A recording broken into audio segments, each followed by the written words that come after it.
Le livre du ciel, tome 11, 25 mai 1916.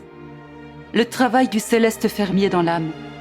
La correspondance à la grâce est nécessaire pour que l'âme produise des fruits de qualité. Poursuivant dans mon état habituel, j'étais profondément affligé. Surtout parce que ces jours derniers, Jésus m'avait montré que des soldats étrangers envahissaient l'Italie. Ils entraînaient ainsi un grand massacre et beaucoup de sang versé chez nos soldats, à tel point que Jésus lui-même en était horrifié. Je sentais éclater mon pauvre cœur et je dis à Jésus, « Sauve de cette mer de sang mes frères, tes images, et ne permets pas qu'un seul plonge en enfer. » Voyant que la divine justice s'apprêtait à augmenter encore sa furie contre les pauvres créatures, je me sentais mourir. Un peu comme pour me distraire de cette terrifiante pensée, Jésus me dit, « Ma fille, mon amour pour les créatures est si grand que quand une âme décide de se donner à moi, je l'inonde de grâce, je la berce, je la caresse, je lui donne des grâces sensibles, de la ferveur, des inspirations, je la serre sur mon cœur. En se voyant ainsi inondée de grâce, l'âme commence à m'aimer, amorce dans son cœur un début de pratique pieuse et de prière, et commence à s'exercer à la vertu.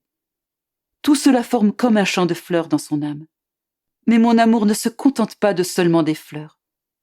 Il veut aussi des fruits. Aussi il fait tomber les fleurs.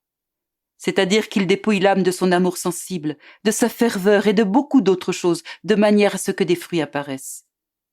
Si l'âme est loyale, elle poursuit avec ses pieux exercices et la pratique des vertus. Elle n'a plus le goût des choses humaines. Elle ne pense plus à elle, mais seulement à moi.